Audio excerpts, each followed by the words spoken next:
जय जगन्नाथ नमस्कार प्रिय दर्शक बंधु मु ज्योतिषाचार्य प्रमोद कुमार पंडा आपण मानक स्वागत करुच्ची आपण मानकर प्रिय चैनल एस्ट्रो कल्याण चैनल प्रिय दर्शक बंधु जो व्यक्ति मान चैनल को देखुंत सब्सक्राइब करना सब्सक्राइब करूँ लाइक करूँ अधिक अधिक शेयर करूँ एवं आसतु जाना भगवान शनिदेव नक्षत्र परिवर्तन शनिदेव मीन राशि उत्तर भाद्रपद नक्षत्र में अवस्थित थिले वर्तमान 17 मे 2026 ठारू 9 अक्टोबर 2026 मसीहा यानी मे मास ठारू अक्टोबर मास पर्यंत शनिदेव उत्तर भाद्रपद नक्षत्र मीन राशि रेवती नक्षत्र को आगमन करेंगे।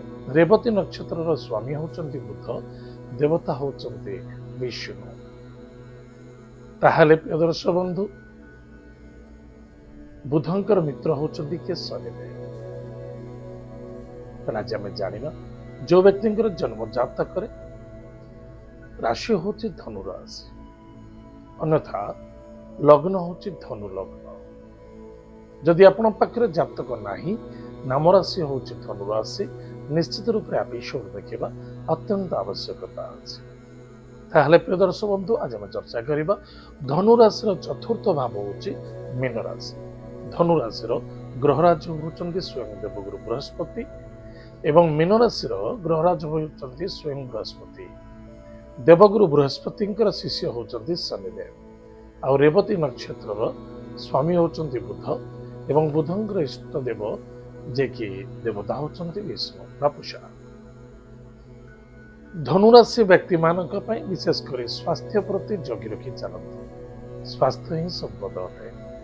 शनिदेव दृष्टि आपणकर स्वास्थ्य पर अच्छी। खाद्य पानीय भोजन मैथुन शयन आचार विचार व्यवहार कर्म निष्ठा पवित्रता प्रति बहुत आवश्यकता अच्छे। ताहले स्वास्थ्य आपणकर ठीक रहिबो। स्वास्थ्य ही संपद अटे। स्वास्थ्य ठीक अच्छी दुनिया सब किछि ठीक अच्छी। स्वास्थ्य ठीक नहीं किछि भी ठीक नहीं। ताहले प्रिय दर्शक बंधु स्वास्थ्य वाणी एवं व्यवहार प्रति यथेष्ट फोकस रखते। टाइम टेबल परफेक्ट मेंटेन करने आवश्यकता अच्छे। धनुराशि चतुर्थ भाव मीन राशि जेहेतु रेवती नक्षत्र भगवान शनिदेव अवतार करिसेंती ताहले ध्यान दबा चतुर्थ भाव प्रॉपर्टी जमीन जायदाद क्षेत्र धन निवेश करुछंती जबरदस्त सफलता देखा दब। भाग्यर परिवर्तनता देखा दब। वाहन सुख देखा दब। नूतन गृह प्रॉपर्टी जमीन जायदाद क्षेत्र में क्रय विक्रय करुछंती सेतिर मध्य सफलता अछि। नूतन गृह प्रवेश प्रतिष्ठा गृह क्रय भूसंपत्ति क्रय मध्य देखा दउछि। सुख अपर्याप्त सुख प्राप्ति अछि एवं बुद्धि विद्या रे आपण सर्वत्र क्षेत्र में विजय प्राप्ति करेंगे। संतान को नहीं आनंदित हे। विद्यार्थी सफलता अर्जन करेंगे। लव मैटर सफलता देखा दब। लग्जरियस जिनस गृह में आपण पैसा खर्च कर गृह लगे घर को कौन क्षेत्र में पैसा खर्च हो घर साजसजा इत्यादि क्षेत्र में पैसा खर्च देखा दब। कर्म व्यापार वाणिज्य क्षेत्र में सफलता अच्छी। मान सम्मान प्राप्ति अच्छी। शत्रु मानक ठारू दूरे रहिबा अत्यंत आवश्यकता अच्छे। चिंता चिंता ही आपणकर सबुठारु बड़ शत्रु। रोग आपणकर कर्तव्यता अवहेलता ये आपणकर होची रोग। किंतु कर्म क्षेत्र में पद पदवी स्थान एवं सफलता स्थानर परिवर्तनता मध्य देखा दब। ताहले प्रिय दर्शक बंधु प्रतिकार कौन करवा प्रत्येक दिन प्रातः समय स्नानादि कार्य सारी तीनोटी मंत्र को जप करेंगे। प्रथमतः गायत्री मंत्र जप करंतु। द्वितीयतः ओम ब्रूम बृहस्पतये नमः ये मंत्र जप करेंगे।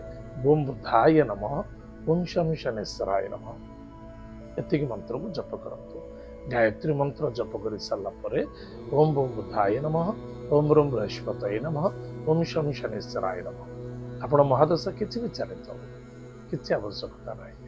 ये तीनोटी मंत्र जप करंतु।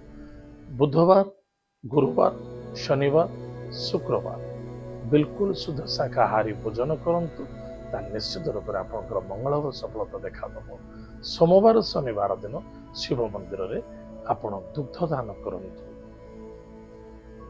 एवं शनिवार सूर्यास्त पर शनिवार दिन सूर्यास्त पर अखाद्य भोजन करंतु ना शुद्ध शाकाहारी भोजन करंतु या द्वारा आपण सुस्थ रहिबे सबल रहिबे शक्तिशाली हेबे ज्ञानवर्धक हेबे एवं कर्मवान मध्य हेबे अभावता दूर कष्ट निश्चित दूर रहिबो ताहले प्रिय दर्शक बंधु आज आम जानिले धनुराशि व्यक्ति मानक शनिदेवंकर कृपा कौन अच्छी एवं नक्षत्र परिवर्तन को नहीं कौन फलाफल अच्छी आज तो समय जाइए कार्यक्रम को आम रखुचु पुणी देखा आगामी जय जगन्नाथ नमस्कार।